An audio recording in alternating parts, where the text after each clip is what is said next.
우리는 고통이 없는 삶을 살기를 원합니다. 그리고 아픔이 없는 삶을 우리는 다 살기를 원하죠.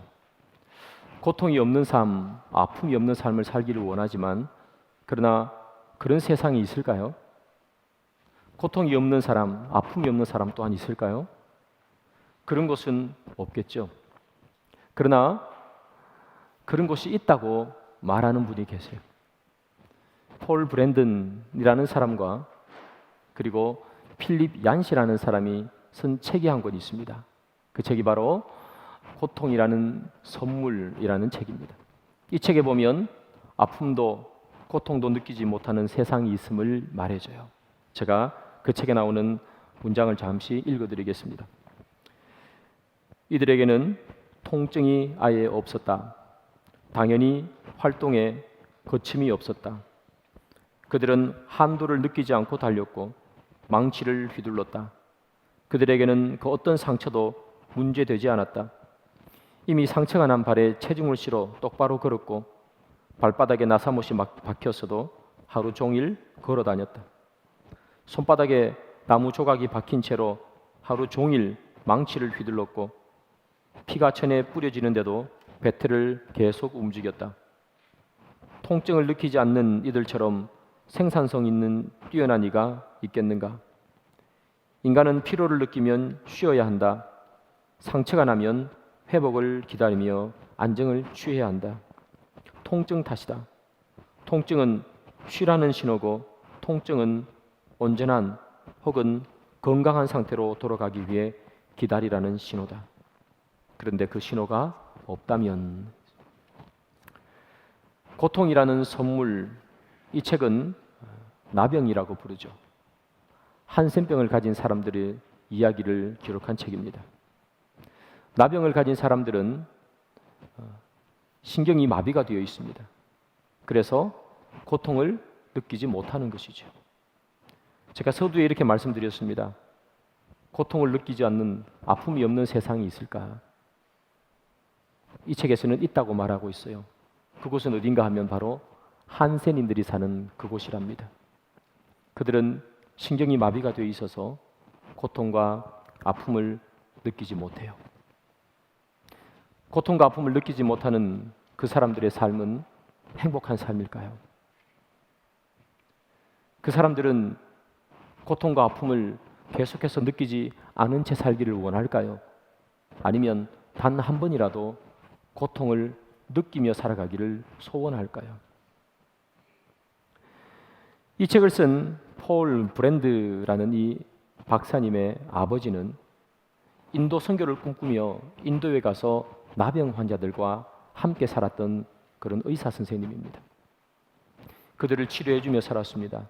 이 폴 브랜드는 그런 아버지를 보면서 자랐죠. 그러면서 그도 자라서 의사가 되었고 그 또한 아버지를 따라 나병을 치료하는 의사 선생님이 됩니다. 그 사람이 나병 환자를 치료하면서 그가 느낀 것이 있어요. 그것은 바로 방금 위에서 읽어드렸던 내용이죠.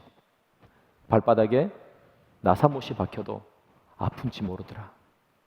몸에 화상을 입어도 아픈지 모르고 온몸에 염증과 진물이 나도 아픈지 모르고 살아가더라. 그래서 그분이 그 책에서 이런 글을 씁니다. 고통을 느끼지 못한다는 것, 이것이 가장 큰 고통이다. 이 폴 브랜드라는 이 사람과 이 책을 함께 쓴 아주 유명한 기독교 사상가죠. 필립 얀시라는 사람은 또한 이렇게 글을 써요. 나병 환자에게 선물을 하나 주라고 한다면 나는 어김없이 이 선물을 고를 것이다. 그것은 바로 고통이라는 선물이다. 나는 그들에게 고통을 선물해주고 싶다. 여러분, 고통을 느낀다는 것은 살아있다는 것이고요. 그리고 고통을 느낀다는 것은 고통에서 피할 수 있는 길을 찾는다는 것이에요. 그런데 고통을 느끼지 못하면 발바닥에 나사못이 박혀도 못을 뺄 생각을 할 수 없게 되는 것이겠죠. 고통, 이것은 어떤 사람에게는 참 아픔으로 다가옵니다. 그러나 고통이라는 것이 또 어떤 사람에게는 선물처럼 다가오기도 하는 것이에요. 우리는 인생을 살면서 고통을, 때로는 아픔을, 때로는 번뇌를 느끼면서 살아갑니다. 우리 인생은 고통을 피할 수 없는 삶을 살아가고 있죠. 그렇다면 이 아픔, 이 고통, 이것을 우리는 아픔으로 받아들이며 살아가고 있습니까? 아니면 선물처럼 받아들이고 살아가고 있습니까? 오늘 본문 1절을 보면 예루살렘에 큰 박해가 일어났다 그렇게 말합니다. 큰이라는 단어, 큰 박해라 할 때 이 큰이라는 단어는 헬라어로 여러분들이 너무나 잘 아는 단어입니다. 메가라는 단어죠. 우리 동네 주위에 가면 꼭 하나씩 있는 마트, 메가마트. 그래서 이 메가라는 단어는 크다는 뜻인데요. 그냥 조금 큰 것이 아니라 인간이 상상할 수 없을 만큼 대단한 일을 표현할 때 메가라는 단어를 씁니다. 예루살렘에 큰 박해, 메가 박해가 있었다 하는 그 말은 그 예루살렘에 정말 참혹한 박해가 있었다는 그런 이야기입니다. 얼마나 참혹했는가 하면 오늘 본문에 보면 예루살렘에 살던 성도들이 다 뿔뿔이 흩어져 다른 지방으로 다 갔다고 그렇게 기록하죠. 자기가 살고 있던 고향, 자기가 뿌리 내리고 살고 있던 고향, 그곳에 자기 직업도 있겠죠. 그 모든 것을 다 버리고 떠나가야 할 만큼 참혹하고 무자비한 박해가 예루살렘 땅에 있었던 거예요. 이 박해가 시작된 것은 다름이 아니라 스데반의 설교 때문입니다. 스데반이라는 이 위대한 사람이 하나님의 말씀을 선포하고 설명했습니다. 유대인들이 그 이야기를 들었어요. 그 이야기를 듣자 그들의 마음에 찔림이 있었습니다. 그들의 마음이 아팠습니다. 사랑하는 여러분, 아프면 아 소리를 내는 것이 정상이죠. 그런데 유대인들은 하나도 아프지 않은 척, 그 말씀이 그들에게 아무런 감동도 주지 못하는 척 그들은 움직이지 않았습니다. 그리고 스데반의 설교가 다 끝나니까 돌을 들어서 던져버렸습니다. 율법을 무시한다, 율법을 모독한다. 그들의 마음에 찔림이 있었음에도 불구하고 꼭 나병 환자들처럼 아무런 찔림이 없는 것처럼 그들은 돌을 들어 스데반을 죽여버렸습니다. 스데반이 돌에 맞고 죽었습니다. 그 슬픈 광경을 스데반과 함께 신앙생활하던 사람들이 지켜보았어요. 그들의 반응을 오늘 본문 2절에는 이렇게 기록하죠. 경건한 사람들이 스데반을 장사하고 위하여 크게 울더라. 그들에게는 너무나 큰 고통이 찾아왔습니다. 스데반, 어제까지만 해도 함께 복음을 전하는 것을 꿈꿨던 사람입니다. 우리가 예수의 복음을 전가하자. 우리가 부족하지만 땅 끝까지 이르러 복음을 전가하라 하신 그 예수님의 말씀처럼 우리가 힘을 내서 복음을 전가하자. 이 예루살렘에도 예수를 믿는 사람들이 점점 늘어나지 않냐? 우리가 포기하지 말고 복음을 전가하자. 굳은 결의를 하고 함께 웃고 함께 복음을 다짐했던 그런 스데반이 돌에 맞아 죽었습니다. 돌에 맞는 그 순간에 그 누구 한 명도 돌을 던지는 사람을 제지할 수가 없었습니다. 그 누구 한 명도 스데반의 몸을 감싸줄 수 있는 사람도 없었습니다. 그럴 분위기가 아니었겠죠. 스데반이 돌을 맞을 때 함께 있었던 믿음의 사람들은 자기가 맞는 것 같은 아픔이었을 것입니다.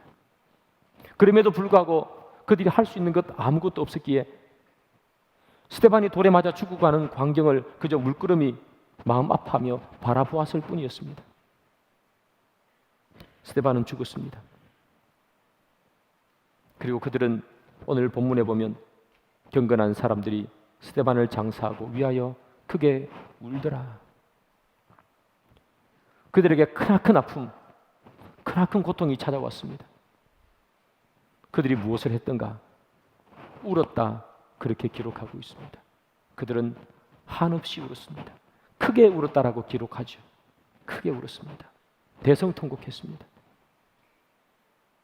사랑하는 여러분, 크게 대성통곡하고 울었던 사람들을 성경은 경건한 사람들이라고 기록하고 있습니다.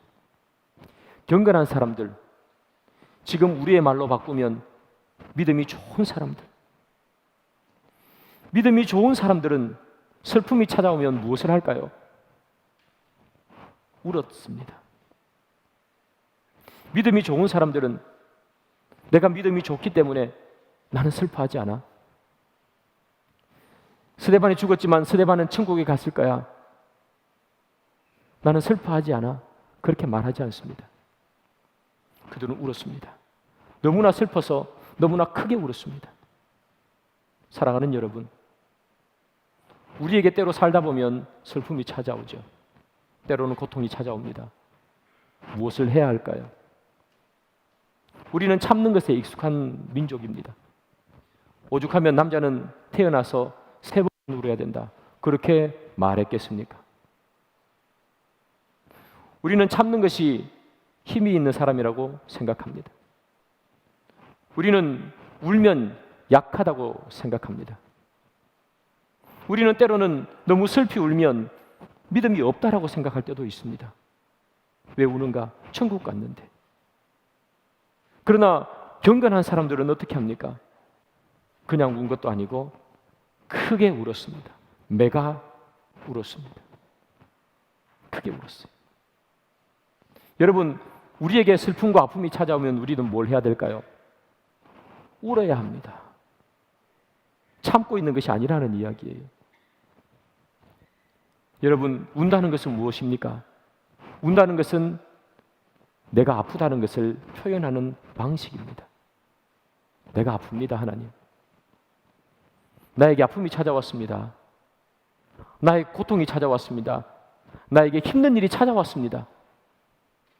우는 것은 그것을 말하는 거예요. 울음으로 그것이 다 대변되는 거예요. 근데 오늘 본문에 보면 경건한 자들이 울었다 그렇게 표현하고 있죠. 경건한 자들 함께 울었어요. 너무나 큰 슬픔이 그들에게 찾아왔을 때 그들은 모여서 함께 울었어요. 우리 교회는 함께 우는 교회가 되기를 소망합니다.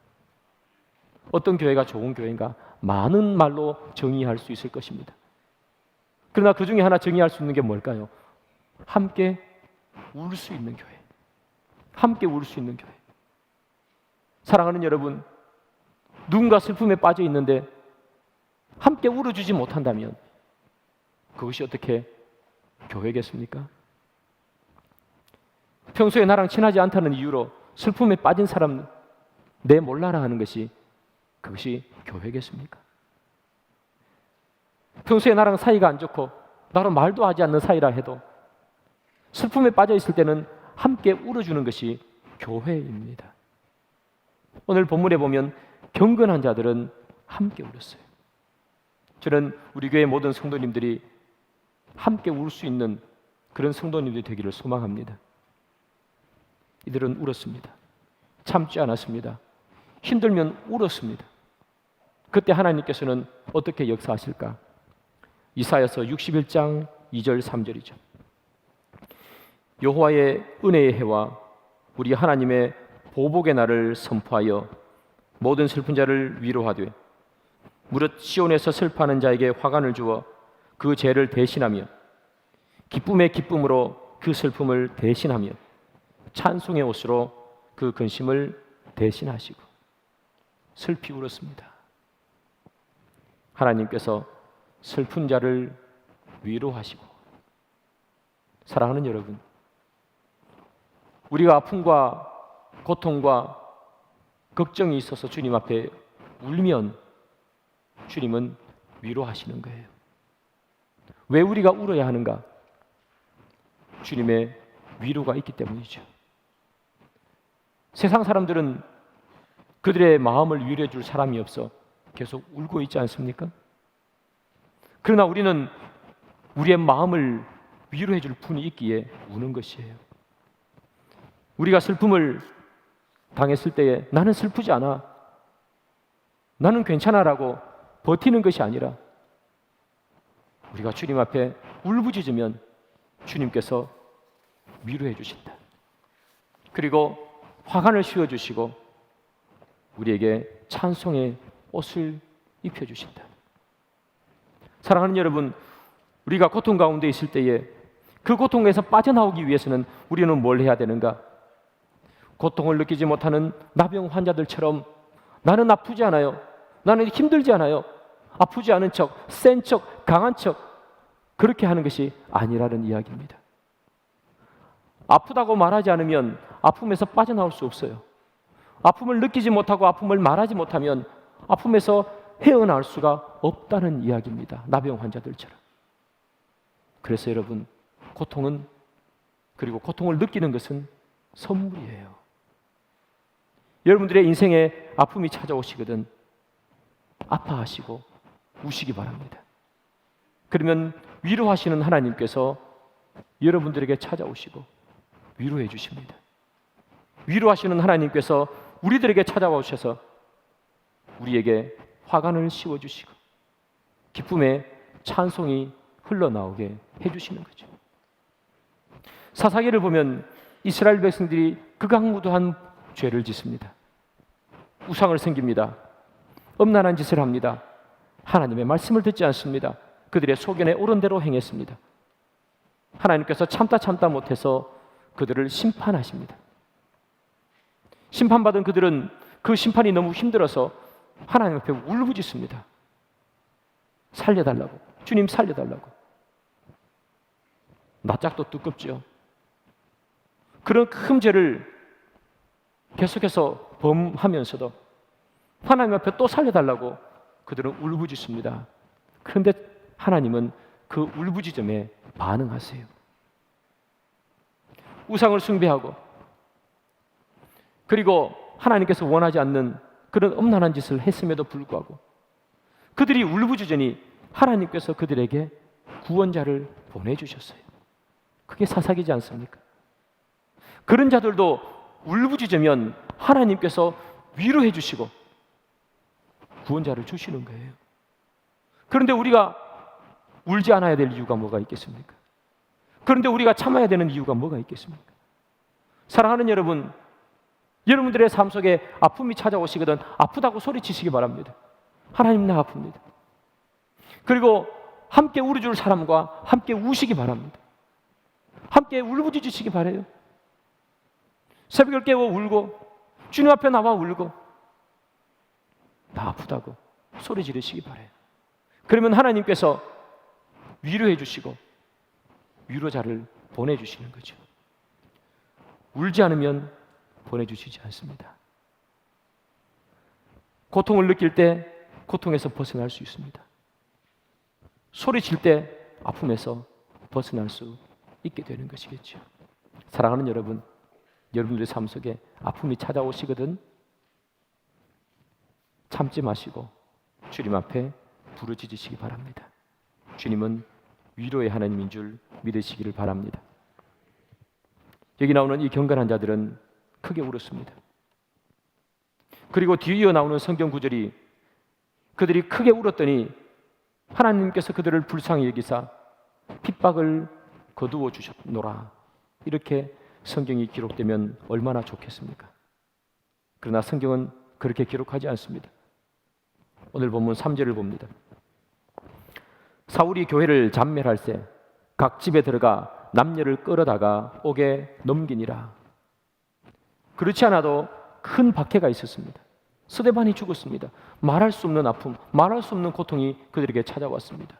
그들이 살고 있던 집을 떠나야 했습니다. 그 고통은 또한 이루 말할 수가 없었을 것입니다. 그럼에도 불구하고 그 이후에 하나님께서 평탄한 삶을 주시면 좋았을 텐데 그들에게 닥친 것은 바로 사울이 교회를 잔멸했다. 그렇게 기록합니다. 잔멸한다 하는 말은 황폐하게 만든다는 그런 뜻입니다. 다시 말하면 바울이 복음의 씨도 자라지 못하도록 그렇게 강력한 핍박을 가했다 하는 그런 이야기입니다. 스데반을 떠나보낸 아픔, 내가 살고 있던 집을 떠난 아픔, 그 아픔이 채 가시기도 전에 사울은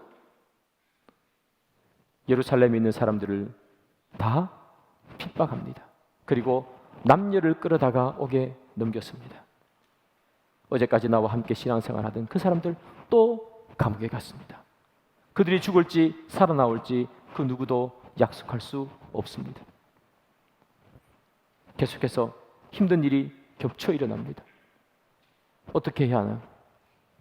여러분, 불행한 일이 겹쳐 일어났습니다. 초등학생에게 시험지에 질문을 했습니다. 불행한 일이 겹쳐 일어날 때 이것은 사자성어로 뭐라 할까요? 여러분, 저 네모 안에 뭐가 들어가겠습니까? 설상가상이죠. 근데 초등학생 한 명이 이렇게 답을 했습니다. 설사가 또 나오는 일은 참 힘든 일이죠. 여러분, 불행한 일이 겹쳐서 났습니다. 설상가상이라 우리는 그렇게 표현합니다. 힘든 일이 채 끝나기도 전에 힘든 일이 닥쳤습니다. 여기 있는 이 경건한 사람들, 그들은 힘든 일이 겹쳐올 때 어떻게 대처하는가? 사도행전 8장 4절이죠. 그 흩어진 사람들이 두루 다니며 복음의 말씀을 전할세. 그들은 슬픔이 그들에게 찾아오고 고통이 찾아왔을 때 마음껏 울었습니다. 주의 위로를 받았습니다. 마음껏 울고 주의 위로가 그들에게 임하자 그들은 이제 더 이상 울지 않습니다. 그들은 그 자리에서 일어나 복음을 전했다. 그렇게 기록하고 있습니다. 그들은 예루살렘에 있을 때 순교한 스데반과 함께 복음을 전했던 사람입니다. 그리고 그는 고향 땅을 떠나 흩어진 그곳에 가서도 그들이 하던 하나님의 말씀을 전하는 일을 그대로 하고 있습니다. 아픔이 겹쳐왔을 때 그들은 무엇을 했습니까? 그들이 원래 하던 일을 다시 했어요. 슬퍼하고 슬픔이 끝났을 때, 하나님의 위로가 임했을 때 그들은 원래 그들이 했던 일을 그대로 한다는 말이죠. 슬픔과 눈물로 평생을 지낸 게 아니라는 이야기입니다. 낙심하고 쓰러져서 나는 더 이상 할 수 없을 것 같아. 나는 이제 더 이상 못할 것 같아. 그렇게 쓰러져 있는 인생을 살았던 것이 아니라 하나님의 위로가 임하자 그들은 일어나서 그들이 원래 하던 그 일, 그 사명을 그대로 감당하는 사람이 되었다는 거예요. 사랑하는 여러분, 우리에게 고통이, 아픔이 계속해서 찾아오면 우리는 어떻게 해야 합니까? 때로 그런 일이 있잖아요. 힘든 일이 찾아왔는데 그 일이 끝나기도 전에 또 다른 힘든 일이 우리에게 찾아올 때가 있습니다. 어떻게 해야 합니까? 너무나 막막합니다. 그때 오늘 본문이 우리에게 주는 말씀이 뭡니까? 하나님의 위로가 임하거든 그때는 일어서 여러분들이 하시던 일을 해야 합니다. 직장에 나가셔야 하고 예배를 드리셔야 하고 하던 일들을 하시는 거예요. 사랑하는 여러분, 제가 책 한 권 소개해드립니다. 만일 내가 인생을 다시 산다면 이라는 책이 있습니다. 김혜남이라는 정신과 의사가 쓴 책입니다. 저 책을 쓴 김혜남이라는 이 의사 선생님은 여자분이신데요. 의사로서 아주 많은 유명한 사람이었습니다. 그리고 학교에서 학생들을 아주 잘 가르치는 교수님이었습니다. 그분은 글도 잘 썼어요. 그래서 여러 권의 책을 집필했는데 베스트셀러도 여러 권 있었습니다. 그래서 이 김혜남이라는 분은 그가 속해 있는 그 단체에서도 그리고 일반 사회에서도 아주 유명한 사람이었습니다. 그분은 이 책에서 이렇게 기록하고 있습니다. 나는 인생을 열심히 달려왔고 나는 나 나름대로 잘 살았다고 자부한다. 그렇습니다. 그분은 그가 속해 있는 정신의학과 그곳에서도 저명한 사람이었고 많은 사람들로부터 널리 알려져 있는 유명한 사람이었습니다. 우리의 눈으로 볼 때는 성공한 인생을 살았던 사람이죠. 그녀 앞에 거침이 없을 것 같았습니다. 그런데 그분이 40세가 되었을 때에 몸이 아파 병원에 가서 검사를 받았습니다. 그리고 들려왔던 소식은 천천병력과 같은 소식이죠. 파킨슨 병이라는 진단을 받았습니다. 그분은 하늘이 노래졌다고 말합니다. 내 나이 40에 무슨 파킨슨 병인가? 내가 나이가 많이 늙어 이 병을 얻었다면 이해할 텐데 내 나이 고작 40이 아닌가? 그분은 세상이 무너지는 듯 했고 그녀가 파킨슨이라는 병을 가졌다는 것을 그녀는 받아들일 수 없었다고 그렇게 말합니다. 의사기에 그 누구보다도 그 병에 대해서 잘 알기 때문에 나는 이 병을 받아들일 수 없어. 그러면서 소리쳤답니다. 내가 도대체 뭘 잘못했나? 나는 학생 때 정말 열심히 공부해서 나는 의사가 되었고 결혼한 이후에는 아이를 낳아서 열심히 키웠고 시부모님과 함께 살면서 열심히 시부모님을 모셨고 나는 내가 하는 그 일을 그 누구보다 열심히 했어. 그 누구보다도 인정받는 사람이 되었는데 나는 도대체 내가 잘못한 것이 뭐가 있길래 이 나이 젊은 나이 40에 파킨슨병이라는 진단을 받게 됐는가? 죽고 싶었다 그렇게 얘기합니다. 정신과 의사도 큰 고통이 찾아오면 죽고 싶다는 거예요. 그런데 어느 날 모든 것을 포기하며 하늘만 바라보고 있을 때 그녀에게 갑자기 이런 생각이 떠올랐답니다. 내가 왜 이러고 있나? 내가 왜 이러고 있냐? 왜 아직도 오지 않는 미래를 걱정하면서 현재의 내 삶을 망치고 있는가? 미래를 걱정하면서 현재의 내 삶을 망치면 안 되겠다. 그렇게 마음을 먹었답니다.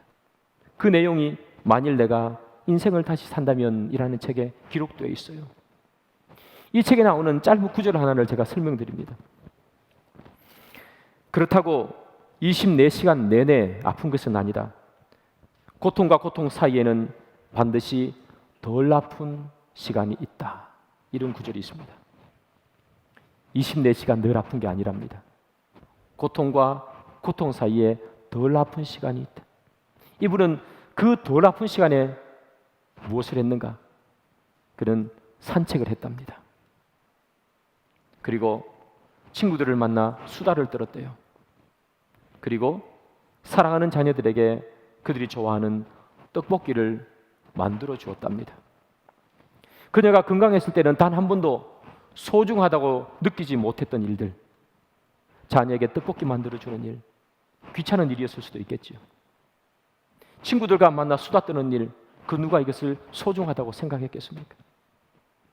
산책하는 일, 그것이 너무나 소중하더라. 그는 아픔과 아픔 사이에 덜 아픈 그 순간에 그녀가 평소에 소중하다고 느끼지 않았지만 그러나 그녀가 평소에 하던 그 일을 소중하게 느끼며 한 거예요. 아플 때는 눈물을 흘리지만 그러나 아픔과 아픔 사이에는 그녀가 원래 하던 일을 하더라는 거예요. 이분은 이제 60이 조금 넘은 나이가 되었습니다. 건강이 조금은 더 악화되었다고 말합니다. 그래서 의사의 활동은 지금은 못하고 있답니다.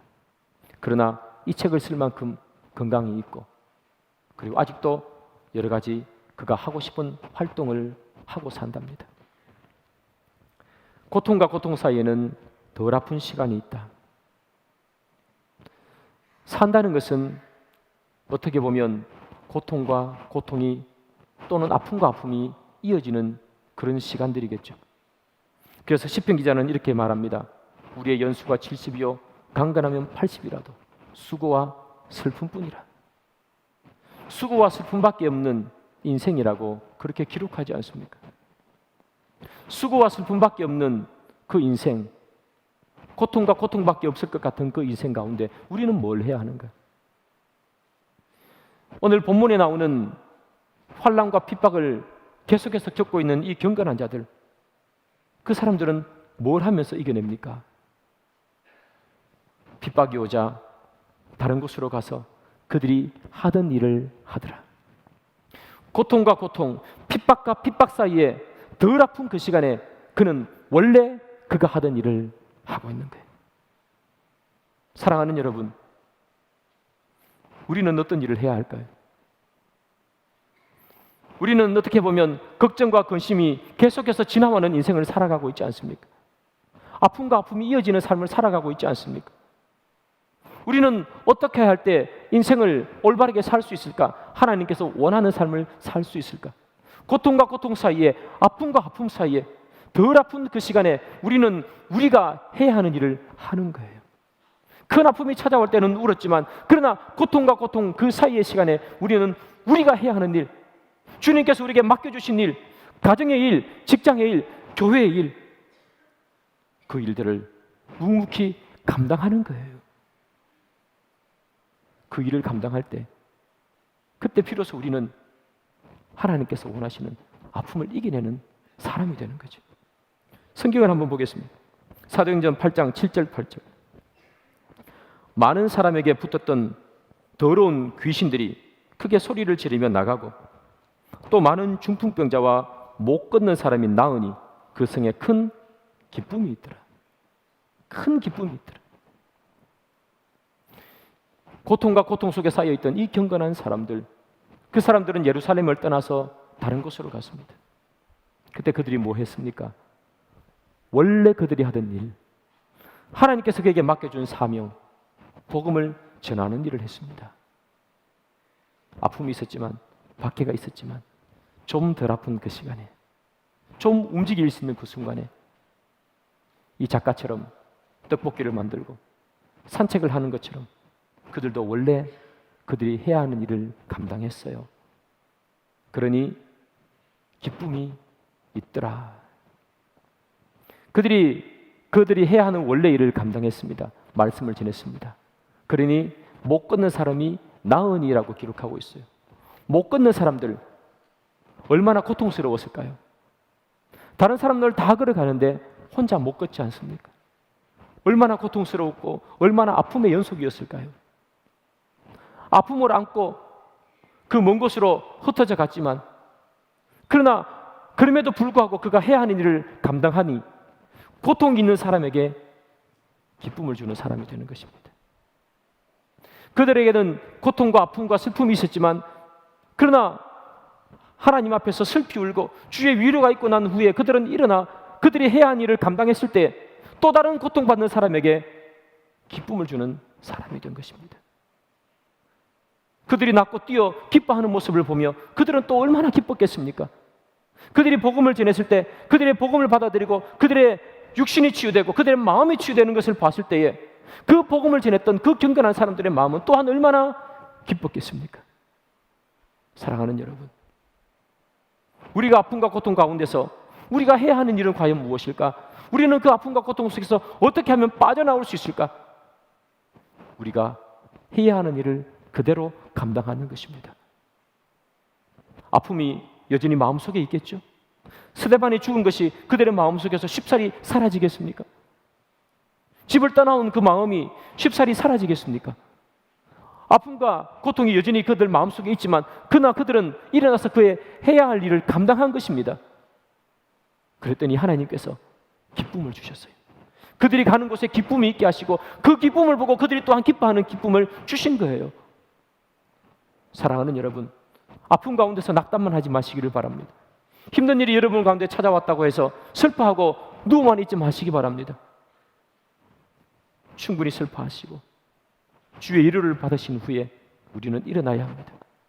그리고 여러분들이 하시는 일을 감당하십시오.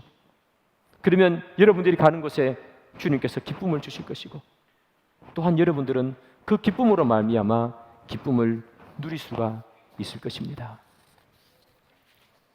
말씀의 결론을 맺습니다. 사랑하는 여러분, 우리의 삶 주변에는 늘 아픔이 있습니다. 때로는 아픔이 겹쳐오기도 합니다. 감당을 할 수 없을 때도 있습니다. 그러나 오늘 이 본문을 보십시오. 8장 1절과 2절은 큰 박해가 있어 흩어지고 울더라 하는 말로 시작해서 7절 8절은 나으니 기쁨이 있더라 하는 말로 끝이 납니다. 인생에 아픔이 있고 울 일이 있겠죠. 그러나 그 끝이 나으니 기쁘더라 하는 말로 끝나는 인생, 또는 슬퍼서 계속해서 슬퍼하는 인생, 여러분 어떤 인생을 살기를 원하십니까? 우리 인생에 슬픔으로 시작했더라도 기쁨으로 끝나는 인생이 되어야 되지 않겠습니까?